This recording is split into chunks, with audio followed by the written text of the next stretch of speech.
Hello everyone, welcome to Earth IAS. I am Amit Kumar.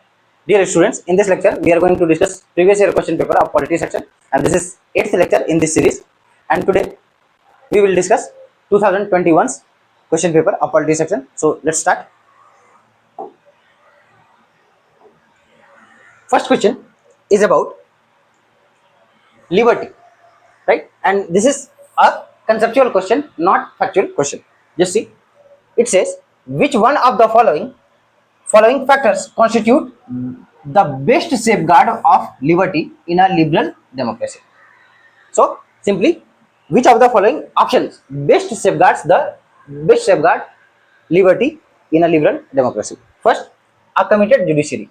Though it is one of element or unit which safeguards liberty in a liberal democracy, but it can solely not safeguard the liberty, right? For example, if legislature or executive is very powerful, then it undermines judiciary. Next, centralization of power. Actually, it not safeguards the liberty, but it undermines or compromises liberty. Next, elected government, right? Elected government, for example, elected government may be authoritarian government or very powerful government which can suppress liberty. It does not safeguard liberty. Next, separation of power. Yes, this is the right answer. Why separation of power? Separation of power, it simply means separation of power between three unit or organs of state, that is legislature, executive and judiciary. So when there is separation of power, there is no concentration of power in one or any organ of a state. So separation of power best safeguards liberty in a liberal democracy. D is the right answer. Here is the explanation, you can read. Next question, what is the position of right to property in India? So simply you would be knowing that earlier it was a fundamental right under article 19 clause 1 subclause F, right? But what happened that under article, sorry, not article, by 44th Constitutional Amendment Act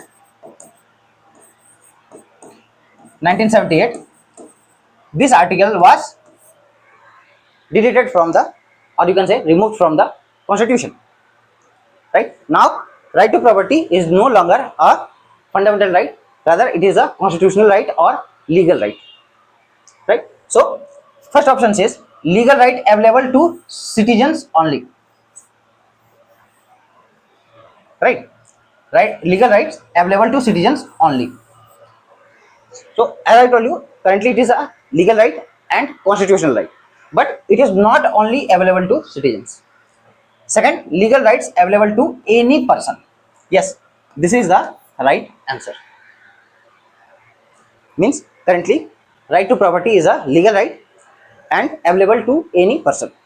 Any person means whether you are a citizen, non-citizen, whatever. Fundamental rights available to citizens only? No. As I told you that it is no longer a fundamental right. Next, neither fundamental right nor legal right. No. So B is the right answer of this question. Simple. Here is the explanation. You can read. Next, which one of the following in Indian polity is an essential feature that indicates that it is federal in character? So simply it talks about federal characteristic of Indian polity, right? So if you are aware of the federal characteristics, you can easily tackle this question. First is, it says the independence of the judiciary is safeguarded. Obviously, in federalism, what happens that there is independent judiciary, right? This should be the right answer, but read other options too. The union legislature has elected representatives from constituent units. No. Next, the union cabinet can have elected representatives from regional parties. Though it can, but this does not, or it is not an essential feature of federalism in Indian polity.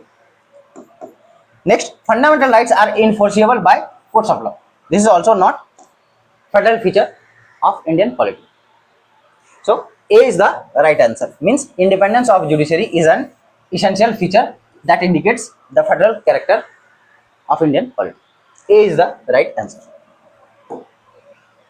Here is the explanation. You can read. Next, with reference to India, consider the following statements. First, there is only one citizenship and one domicile. As you would be knowing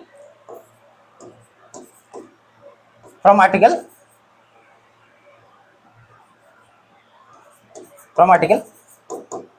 5 to 11, right? Provision regarding citizenship, part 2, right? And in India, we have single citizenship, not dual citizenship like USA, right? We have single citizenship just like Britain. And again, domicile. Listen, domicile is a legal term, and basically it expresses the permanent residence of a person of a particular state. For example, a person can have domicile of Bihar, UP, or any other state of India, but only one domicile is permissible, one citizenship and one domicile, right? Next, so this is correct. Next is a citizen by birth only can become head of a state. Head of a state means what? President. So you would be knowing that in India, president means a person can become a president who is citizen of India, and citizen not only by birth but by birth, registration,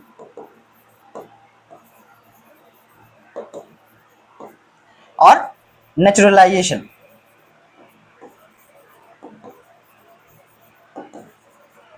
So if any person, even that person was not originally Indian citizenship or Indian citizen by birth, in spite of that, the person after getting citizenship by registration or naturalization, he can be president of India, means head of state. So this is wrong. It says because a citizen by birth only. So as I told you, not only by birth but also by registration or naturalization. Next, a foreigner once granted citizenship cannot be deprived of it under any circumstances. It simply means if a foreigner citizen has been granted citizenship, his or her citizenship cannot be or forfeited, or he cannot be deprived of citizenship. This statement is wrong. As per Citizenship Act 19, right, or Citizenship Act, simply you should know that if a person has acquired citizenship of India in a fraud manner, he or she has done something fraud, his citizenship or he or she can be deprived of his or her citizenship. So this statement is wrong. Only one statement is, means statement 1 is correct. It says which of the statement given above is or are correct. So A says 1 only. Obviously A is the right answer. No need to go for B, C or D. Right? Here is the explanation. You can pause the video and you can read. Next, under the Indian Constitution, concentration of wealth violates. Again, conceptual question, not factual question. So, which of the following or is violated when there is concentration of wealth?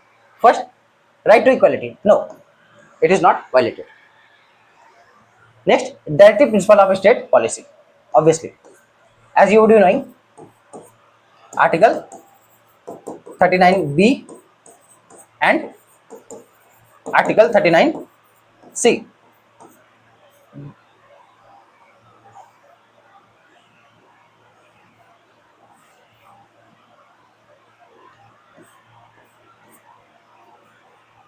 Right, these two try to prevent concentration of wealth and equal distribution of wealth, right, in the society among people.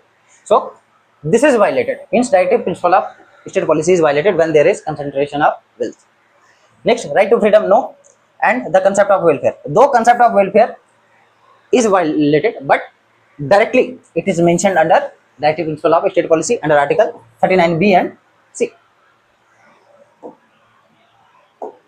Here is the explanation, you can read.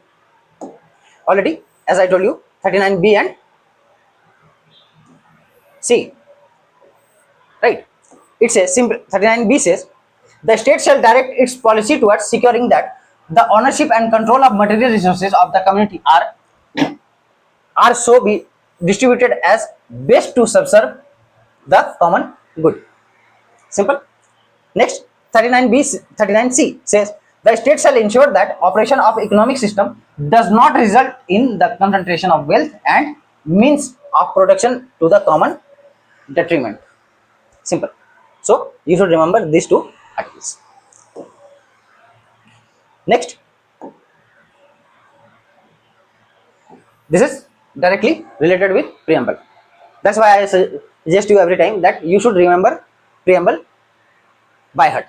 Right? In 2017, there was a question directly from preamble. Again, in 2021, directly a question is from preamble. So it says, what was the extent of constitutional status of India on 26 January 1950?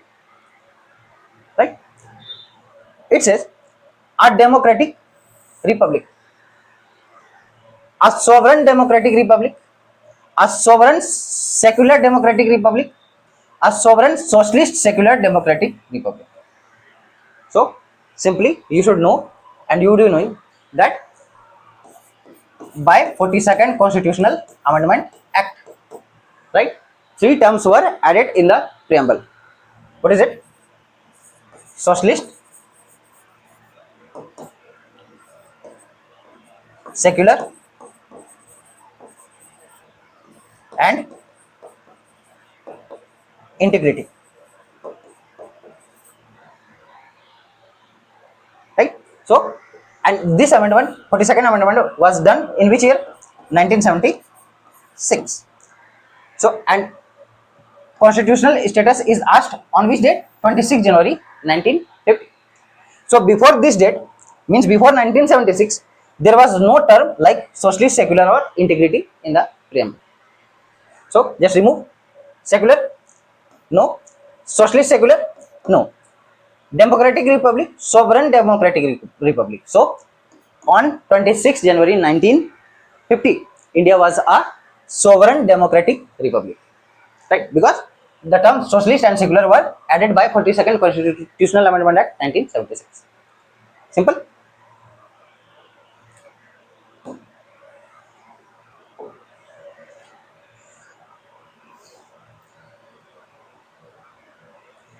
Next, very straightforward question.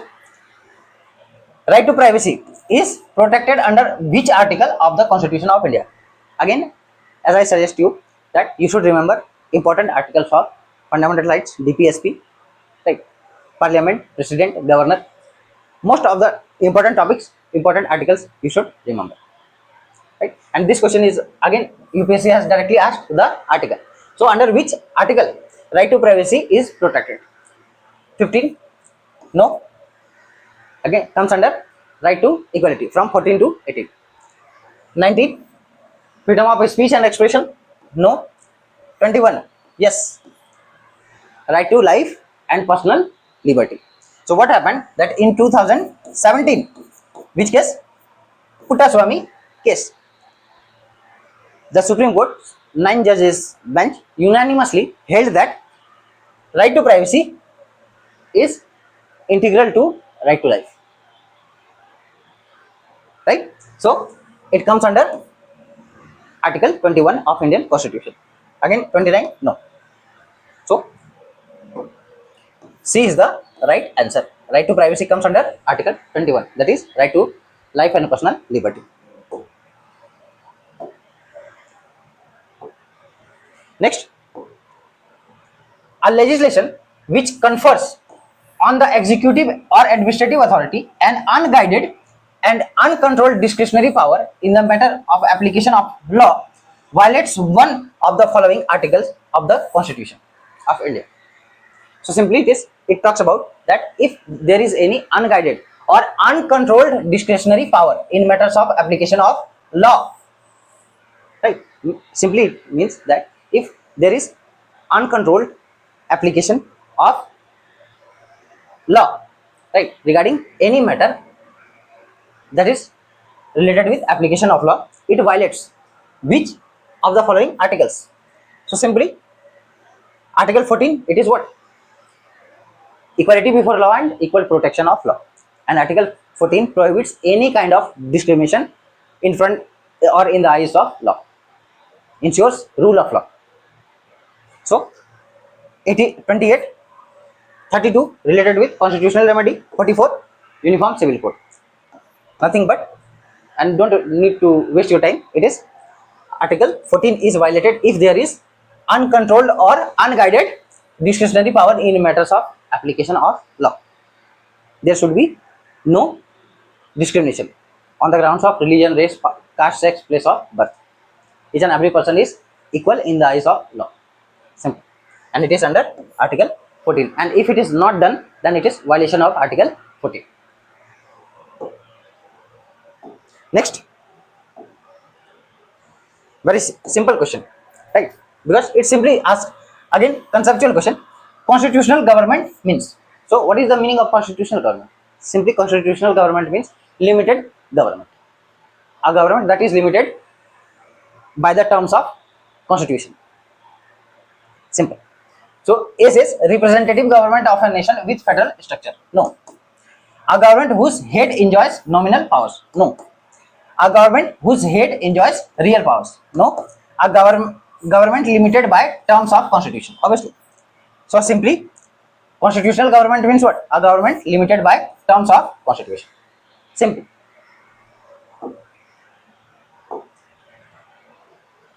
Next question.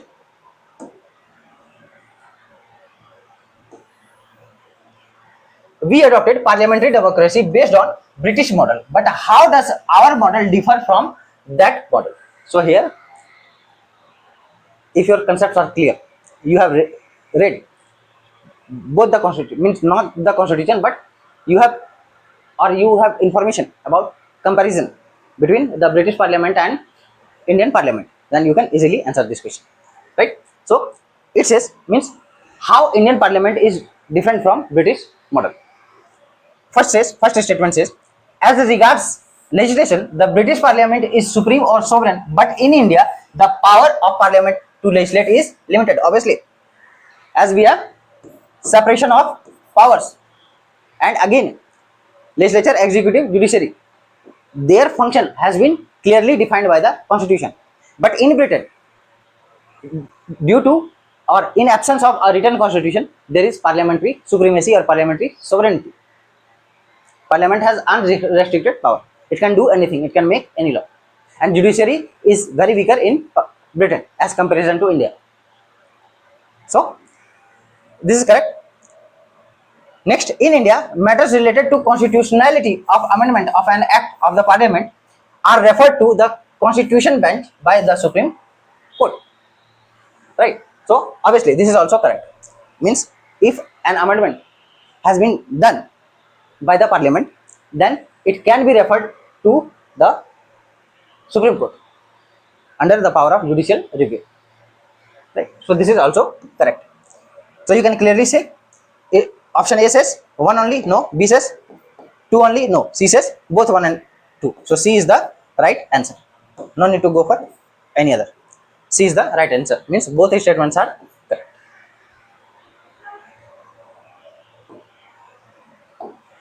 You can read the explanation. Next, listen. This question was asked in UPSC Prelims 2021, but this question was dropped by UPSC later on. When answer key was released, this question was dropped. Right? This is related with candidature of a candidate during election. Right? So no need to discuss. I have simply included this question because it was asked. But as it was dropped by UPSC, no need to discuss this question. Dropped by UPSC. Next question. With reference to Indian judiciary, consider the following statements. Any retired judge of Supreme Court of India can be called back to sit and act as a Supreme Court judge by the Chief Justice of India with prior permission of the President of India. Obviously, very straightforward statement. At any time, if Chief Justice of India thinks, or if there is a requirement, then Chief Justice of India, with the prior permission of the President of India, can call a retired judge, right, to act as a judge of Supreme Court for a temporary period, but with the prior permission of the President. So this statement is correct. Next, a High Court in India has the power to review its own judgment as the Supreme Court does. Listen, here you should be careful. When you will simply read this statement, you will think this is correct. Because just like Supreme Court, High Court has also, or High Court also has power to review its own judgment, but not as Supreme Court. The statement says as the Supreme Court does, not as the Supreme Court does, because it has been explicitly mentioned in the Constitution that Supreme Court as a court of record can review its own judgment, but it is nowhere written in the Constitution that the High Court can review its own judgment under any article. Under any article it has nowhere written, though High Court has power to review its own judgment, but not as Supreme Court. So this statement is wrong. So clearly you can see statement 1 says A says 1 only. So A is the right answer. No need to go for B, C or D. Right? Here is the explanation. Already I told you. Statement 1 under Article 128. Right? Chief Justice of India with President's permission, prior permission, can ask any retired judge of Supreme Court to act as an acting judge of Supreme Court. Right? Again, Chief Justice of India may at any time, already I discussed. Second statement says a High Court in India has power to review its own judgment as the Supreme Court does. Incorrect. Why incorrect? Because both Supreme Court and High Court in India has power to review their own judgments. The Supreme Court's power to review is derived from under Article 137. But no, as a court of record, High Court have power to review their own judgments under Section 114 of Code of Civil Procedure 1908. But it has been, but there is no specific power of review conferred it by Constitution. Right? So you cannot compare this provision of High Court with the provision of Supreme Court, because it has been explicitly mentioned in under Article 137 that Supreme Court can review its own judgment, but no article of Indian Constitution explains that the High Court can review its own judgment. Though Code of Civil Procedure, which section? Section 114 gives the High Court power to review its own judgment. So second statement is incorrect. Only one statement is correct. Now 13th question. Again, very I would say that it is very straightforward question. If you are aware, then you can solve this question within few seconds. At the national level, which ministry is the nodal agency to ensure effective implementation of the Scheduled Tribes and other traditional forest dwellers recognition of Forest Right Act 2006? Simply it is known as Forest Right Act 2006. Simply. So which ministry is the nodal ministry to implement such act? First says Ministry of Environment, Forest and Climate Change. No. You can think that it is related with forest, so this ministry can handle, but it is related with what? Scheduled Tribes and other traditional forest dwellers. Next, Ministry of Panchayati Raj. No need to go. Even by applying your common sense, you can think that this couldn't be. Ministry of Rural Development. No. But next, Ministry of Tribal Affairs. So D is the right answer. Ministry of Tribal Affairs ensures what? The effective implementation of Forest Right Act 2006, or the complete name is Scheduled Tribes and Other Traditional Forest Dwellers Recognition of Forest Right Act 2006. Simple. So which ministry is the nodal ministry? Ministry of Tribal Affairs. Here is the explanation. Now we will see our 14th question. So it says simply that with reference to the union government, consider the following statements. The Gopalaswamy Iyengar committee suggested that a minister and a secretary be designated solely for pursuing the subject of administrative reforms and promoting it. No, nothing happened like that. Right? Second statement says, in 1970, Department of Personnel was constituted on the recommendation of the Administrative Reforms Commission 1966. Actually, it was first ARC, first Administrative Reform Commission, first ARC, right? Constituted between 1966 to 1970, 1970, and this was placed under Prime Minister's charge. So you can clearly see that this statement is correct. So no need to go for any other option. Directly option B is the right answer.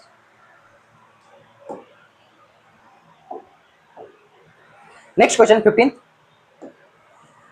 Which of the following best defines the term states? Again, conceptual question. And if you know the concept, you can easily answer this question. So it says a community of persons permanently occupying a definite territory, right? Independent of external control and possessing an organized government. So a state comprises what? First, people. Second, territory.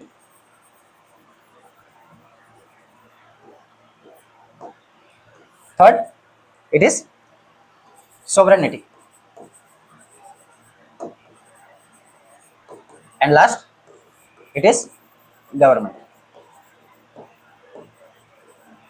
So if you read the first option, it says a community of persons, obviously people, permanently occupying a definite territory, independent of external control. Independent of external control means what?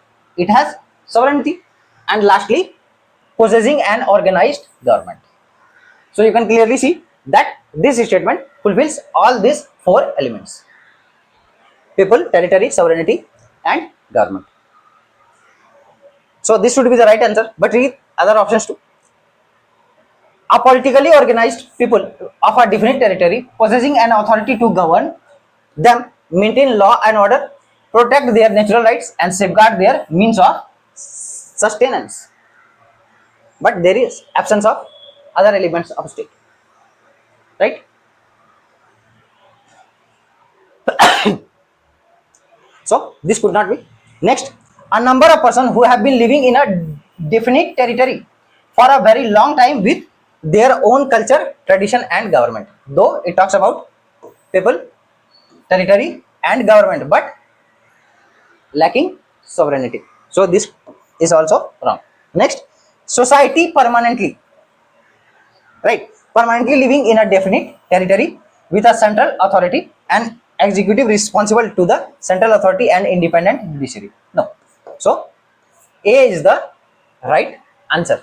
It best defines the term state because it includes what? People, territory, sovereignty, and lastly government. Here is the explanation. Next, 16th question.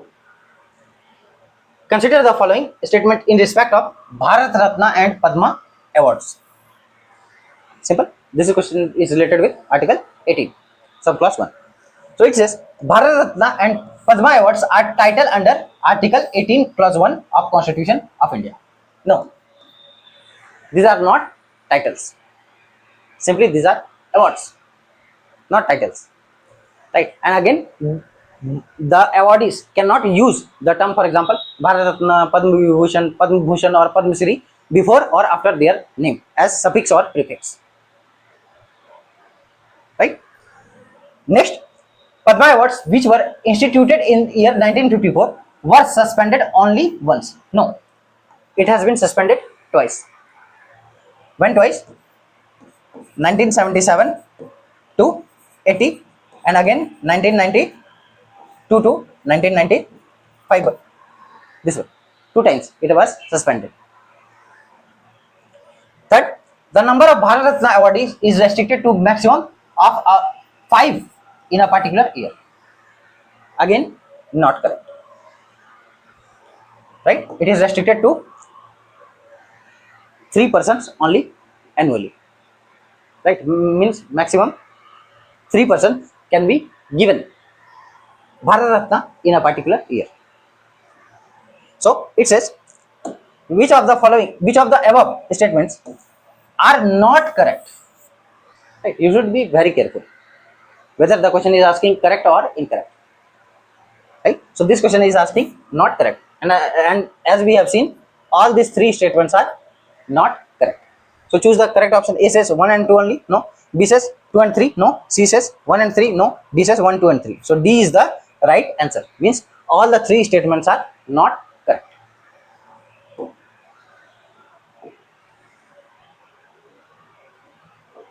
Next, here is the explanation. You can read by pausing the video. Next,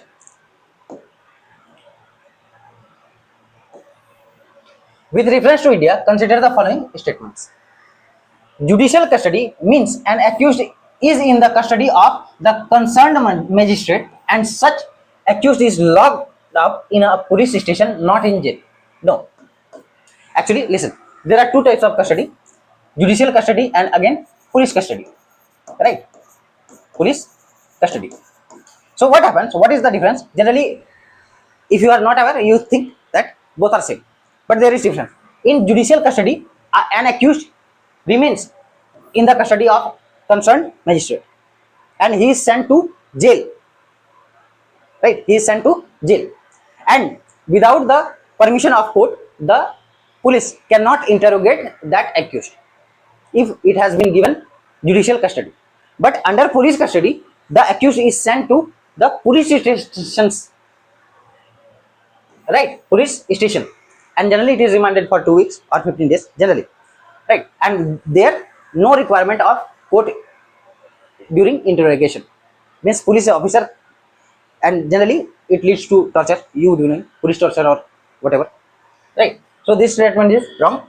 Next, during judicial custody, the police officer in charge of the case is not allowed to interrogate the suspect without the approval of court. Obviously, as I told you, that during judicial custody, it requires the permission of the court that to the police to interrogate the accused person. Without the permission of the court, the police officer cannot interrogate the accused person because the person is in jail, not in the cell of police station. Right? But when police custody is granted, that time that the accused person is taken to the police station and he is kept in the cell, not in jail. So A says 1 only, no. B says 2 only. So B is the right answer. Right? No need to go for C or D. Only second statement is correct. And I have cleared the concept: judicial custody and police custody. Here is the explanation. Next, last question of the day. It says, with reference to India, consider the following statements. Right? Again, when a person makes out a sufficient case, parole cannot be denied to such prisoner because it becomes a matter of his or her right. Listen, parole is not a right of a person, especially a prisoner. Right? It is granted on, you can say, compassionate basis or whatever, seeing the legal circumstances by the court. It is not a right of an accused person or a prisoner. Right? And you knowing simply, under parole, a person is given a temporary bail for a certain period. Right? On special circumstances. Next, state government have their own prisoners released on parole rules. Obviously, for example, regarding any state law, the state government have their own prisoners released on parole rules. So second statement is correct. Now, option A says 1 only, no. B says 2 only, yes. So B is the right answer. No need to go for other options. So B is the right answer. Statement 1 is wrong. Statement 2 is correct. Here is the explanation. You can read by pausing the video. Now, at last, I would like to tell you that if you have any kinds of doubts, queries, you can comment in the comment box, or you can mail us. Our official mail ID is given right in the description box. You can mail us. Thank you for watching.